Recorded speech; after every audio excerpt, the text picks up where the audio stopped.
এই যে foot scale, এটা আমার ফিট স্কেল আছে, ঠিক আছে।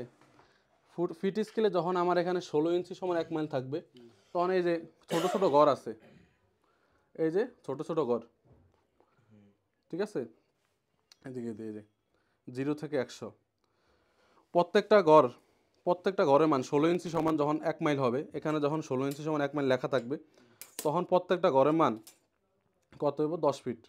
ছোট ছোট এই যে ঘর আছে যে 80 ইঞ্চি সমান যদি 1 মাইল হয়, তখন এই যে প্রত্যেকটা ঘরের ডিফারেন্স আছে, এই ঘর থেকে ছোট ছোট ঘর আছে, এই যে ছোট ছোট ঘর, ছোট ছোট ঘর দেওয়া আছে, ছোট ছোট ঘরের ডিফারেন্স আছে 2 ফিট, যদি 80 ইঞ্চি হয়।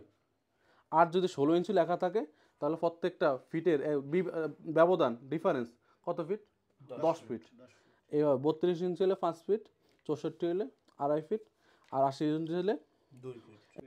আর একটা আছে গুনিয়া স্কেল। গুনিয়া স্কেলটা বুঝে 16 ইঞ্চি স্কেলের ক্ষেত্রে যে বড় ঘর আছে, এখানে বড় ঘর বড় ডিফারেন্স হলে 20 লিঙ্ক, ছোট ডিফারেন্স হলে 10 লিঙ্ক। আচ্ছা, আমরা আজকে ফিট স্কেলটাই দেখবো।